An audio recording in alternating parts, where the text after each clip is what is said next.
പ്രിയപ്പെട്ടവരെ, കഴിഞ്ഞ കുറച്ച് ദിവസങ്ങൾക്ക് മുമ്പ് ഏഷ്യാൻ ന്യൂസിൽ കണ്ട ഒരു ഇന്റർവ്യൂ. ആ ഇന്റർവ്യൂ ആയിട്ട് ബന്ധപ്പെട്ട ഒരു കാര്യമാണ് നിങ്ങളുമായിട്ട് പങ്കുവെക്കുന്നത്. മരട് അനീഷിന്റെ ഒരു ഇന്റർവ്യൂ ആണ്. ജോഷി കുര്യനാണ് ഈ ഒരു ഇന്റർവ്യൂ ചെയ്തിരിക്കുന്നത്. മരട് അനീഷിനെ പറ്റിയൊക്കെ നമ്മൾ കേട്ടിട്ടുണ്ട്. വലിയ ഗുണ്ടാ നേതാവ്, കേരളത്തിന് പുറത്താണ് അദ്ദേഹത്തിന്റെ ഒരു സാമ്രാജ്യം എന്നൊക്കെയാണ് നമ്മൾ കേട്ടിരിക്കുന്നത്. തമിഴ്നാട്, കർണാടക എന്നിവിടങ്ങളിലൊക്കെയാണെന്നാണ് കേട്ടിരിക്കുന്നത്. അദ്ദേഹത്തിന്റെ ഗുണ്ടാ ജീവിതത്തിലേക്ക് ആയിട്ട് ബന്ധപ്പെട്ട കാര്യങ്ങളൊക്കെ പറയുന്നുണ്ട്. അദ്ദേഹത്തിന്റെ സാഹചര്യമാണ് അദ്ദേഹത്തിനെ ആ ഒരു തലത്തിലേക്ക് എത്തിച്ചതെന്നൊക്കെ പറയുന്നുണ്ട്. ഒരു സാധാരണ മനുഷ്യനായിട്ട് തിരിച്ചു വരണമെന്നൊക്കെ ആഗ്രഹമുണ്ടെങ്കിലും അത് പറ്റാത്തൊരവസ്ഥയാണ്. ഇത് പറഞ്ഞു വരാൻ കാര്യം, ഈ ഒരു ഇന്റർവ്യൂവിൽ അവസാന ഭാഗത്ത് അദ്ദേഹം കുറച്ച് കാര്യങ്ങൾ പറയുന്നുണ്ട്. ജോഷി കുര്യൻ ചോദിക്കുന്നത്, ഒരു 18 വയസ്സ് ഉള്ള ഒരാൾ ഈ മരട് അനീഷിന്റെ അടുക്കിലേക്ക്, മരട് അനീഷിന്റെ ഗ്യാങ്ങിലേക്ക് വരണമെന്ന് ആഗ്രഹം പറഞ്ഞാൽ മരട് അനീഷ് എന്താണ് പറയുന്നതെന്നായിരുന്നു ചോദ്യം. അതിൽ അദ്ദേഹം കൃത്യമായിട്ട് മറുപടി കൊടുക്കുന്നുണ്ട്. മരട് അനീഷ് മറുപടി കൊടുക്കുന്നുണ്ട്. അതായത് ഒരു കാരണവശാലും നമുക്കറിയാം, ഇപ്പം ഈ സിനിമ രംഗങ്ങൾ കണ്ടിട്ട് അല്ലെങ്കിൽ ഇതുപോലുള്ള ഗുണ്ടാ കൊട്ടേഷൻ സംഘങ്ങളുടെയൊക്കെ രീതികൾ കണ്ടിട്ട് 18 വയസ്സ് കഴിയുമ്പോഴേ പല കുട്ടികളും ഇത്തരത്തിലെ ഗ്യാങ്ങിലേക്ക് ആകൃഷ്ടരാകുകയാണ്.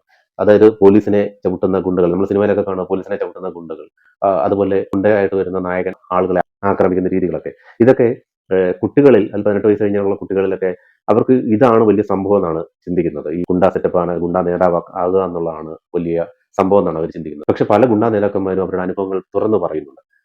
അത് കേൾക്കുമ്പോൾ ഒരു കാരണവശാലും ഇത്തരം മേഖലയിലേക്ക് ആരും ഇറങ്ങി തിരിക്കില്ല. ഈ മരട് അനീഷ് പറയുന്നതും അതുപോലുള്ള കാര്യങ്ങളാണ്. മരട് അനീഷ് പറയുന്ന കാര്യങ്ങൾ നമുക്കൊന്ന് കേൾക്കാം. അനീഷിന്റെ അടുത്തൊരു പയ്യൻ, ഒരു 18-19 വയസ്സുള്ള പയ്യൻ വന്നിട്ട് എനിക്ക് അനീഷിനൊപ്പം ചേരണം എന്ന് പറഞ്ഞാൽ അനീഷ് എന്ത് മറുപടി പറയും? ഞാൻ ഒരിക്കലും സമ്മതിക്കില്ല. അതെന്തുകൊണ്ടാണ്? എന്തുകൊണ്ടെന്ന് പറഞ്ഞാൽ ഏതൊരു ടൈമിൽ എനിക്കിങ്ങനെ വന്നു, അങ്ങനെ ആകല്ലേ എന്ന് കാരണം ആയാൽ കൂടി എനിക്കത് സപ്പോർട്ട് ചെയ്യാൻ പറ്റില്ല. പിന്നീട് എന്റെ വഴിയെ വരരുതേ മക്കളെന്നല്ലേ അവരോട് പറയാനുള്ളത്. സത്യമായിട്ടും ഇപ്പോഴും അങ്ങനെ പറയാനുള്ളത്. കാരണം എന്ന് വെച്ചിട്ടുണ്ടെങ്കിൽ ജയിലെന്ന് പറയുന്ന സംഭവം പുറത്തുനിന്ന് കാണുമ്പോൾ ഈ സുഖസൗകര്യമൊന്നും ജയിലില്ല. 24 മണിക്കൂറും ഒരു ഇതേപോലത്തെ ചെറിയൊരു റൂമിൽ, ഒരു 5 പേര് കിടക്കാൻ പറ്റുന്ന റൂമിൽ 10 പേരെ കിടക്കണം. ചാളടക്കിയിട്ട പോലെ കിടക്കണം. അതിൽ ചിലപ്പോൾ 5 പേര് കുളിക്കാത്തവരായിരിക്കാം, 5 പേര് ചിലപ്പോൾ എന്തെങ്കിലും അസുഖമുള്ളവരായിരിക്കാം. ഇതൊക്കെ സഹിച്ചു വേണം നമ്മൾ റൂമിൽ കിടക്കാൻ.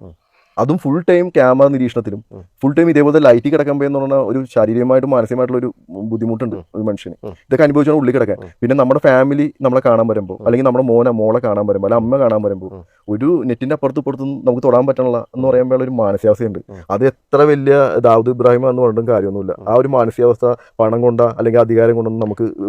അപ്പോൾ ഇങ്ങനെ നടന്നാൽ, ജയിലിനുള്ളിൽ വന്നു കഴിഞ്ഞാൽ ഇടിയല്ലാണ്ട് വേറെ ഒന്നുമില്ല.